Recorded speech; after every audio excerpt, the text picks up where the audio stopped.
Gotham, Season 1, Episode 10, entitled Lovecraft.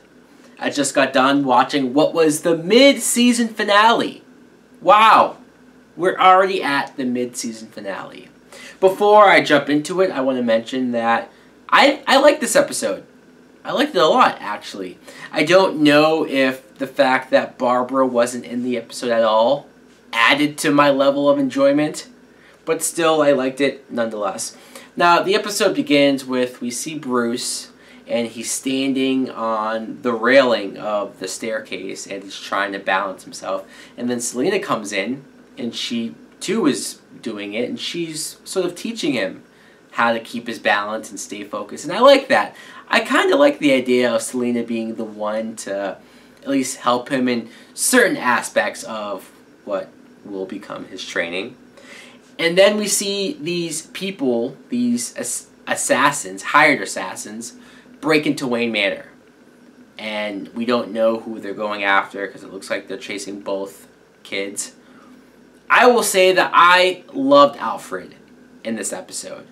I mean, in the beginning of the series, I was a little wary about him because he did come off as a little mean, maybe almost a dick. But you know what? I now appreciate the hard-ass side to Alfred. The fact that this probably is a military-trained Alfred. He clearly was able to hold his own, and he kicked a lot of ass in this episode. He even took a bullet shot to his arm, like nothing. He was great. Everything with him working with Bullock, I thought was different. Going to see Fish Mooney, and then he took out Mooney's head bodyguard guy. Like, that was awesome. And then we had a scene where Harvey Dent basically told Gordon that he leaked his name to some people in order to get some underground information on Lovecraft, and that was messed up. I mean, here's Harvey Dent, a guy who we're trying to figure out whether or not we can trust him, and he goes and does that. So I think that's going to mess with his relationship with Gordon now. I thought they'd work together a little bit more than that. And then we see Bruce chasing Selena because she admitted that these assassins were after her. So she said, "You can leave, I'll handle it." And he didn't want her to leave. And she completely cleared this jump from one building to another. And then Bruce went for it. And Selena said, "No, don't do it. You're not going to make it." He still went for it, showing how crazy he was. And he just landed, but it looked like he wasn't going to make it until she grabbed him, and she gained a lot of respect for him. So I liked that scene. I liked seeing Bruce trying to keep up with her, even for the rest of the episode, like when she goes to try to sell some of the Wayne's jewelry and watch. And it's almost like Selena was in Bruce's world at Wayne Manor for a little bit, and now he's seeing her side to Gotham and how crazy it is. We even got a scene where they stopped and talked to Ivy Pepper. Great, Ivy Pepper is back. I still don't really care for Ivy Pepper. I get it. She's supposed to be creepy and weird. I like that even Selena was a little scared of her. But I don't know. Maybe it's just her name. Maybe I just don't like the fact that they changed her name to Ivy Pepper as opposed to Pamela Isley. Is it really that hard to call her that? But whatever, she's weird. The scene when Gordon went to talk to Lovecraft, and then the assassins showed up, and Gordon had a pretty cool fight with them, but I wouldn't have bought Gordon beating them up. It made sense for her to win the fight. Now, she choked him out. I was having a little hard time believing that she wouldn't have killed him, that she would have just been like, "Alright, I'm going to choke you out and just leave you here." I was like, oh, come on.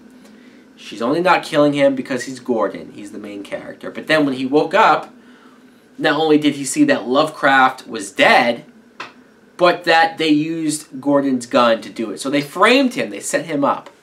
That was interesting. That was different. I wasn't expecting that. And especially because this episode was named Lovecraft, and yet they killed the guy, and they barely did anything with him. Some of these episode titles are a little funny. I mean, you name this episode after Lovecraft, but yet you kill him after maybe a minute on screen. Last episode was named Harvey Dent, and he was barely in the episode. So I don't know about some of these episode titles. It's a little weird, but whatever. At the end of it, we see Bruce and Selena trying to get away from the assassins, and Selena was able to get away. She looked back and she saw that Bruce was sort of stalling for her, and the assassin let Bruce go, the female assassin. She gave him advice. I don't know. I mean, she said that he wasn't on the contract, so that's why she didn't kill him. I guess that makes sense, I guess. It just seemed like, for an assassin, she sure let a lot of people live in the episode. And I thought it was a little awkward that, like, she leaves Bruce there, and then she leaves. Selena left too, but then Alfred finds Bruce. It was a nice moment of them reuniting, but it was like, alright, so even though we didn't catch the assassin, she didn't kill Bruce. So, alright, end of episode. But yet they're still out there. Like, she's still chasing after Selena, no? Well, we ended up seeing Selena come back. She snuck into Wayne Manor, which the place was just broken into, but yet they haven't upped their security.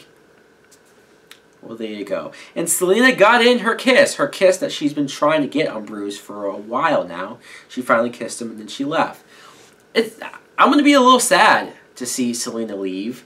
I liked seeing Selena and Bruce together. A little surprising to hear myself say that, because them interacting this much as kids, I admit it's a little weird, but I like their dynamic. I like these two kids together. So, I don't know. I would have been with them staying together a little bit more, but we see at the end that the mayor of Gotham has covered up Lovecraft's murder as a suicide, and he's now assigned Gordon to work at Arkham Asylum. Now, I would have been a little bit more surprised by Gordon having to work at Arkham if in the episode description they didn't say that Gordon gets reassigned to work at Arkham. Why would the episode description have that there, when yet this doesn't happen till the end? It's kind of a surprise reveal. So why put that in the description? I don't get it. It's sad to see Gordon and Bullock have to part ways now that they were working together, becoming friends. But Gordon having to work at Arkham, that's a pretty interesting idea. I don't know where that's going to go or how messed up it's going to be. But it's the mid-season finale. We're not going to find out all of these answers until January. So I have some waiting to do. All in all, though, I did like the mid-season finale. Maybe a little underwhelming with the ending, but I had fun all the way through, and there was no Barbara. Thank God for that. Anyways, guys, let me know in the comments below, what did you think of Gotham? Did you like the mid-season finale, or were you disappointed by it? Thanks for watching. Like, comment, subscribe. Later!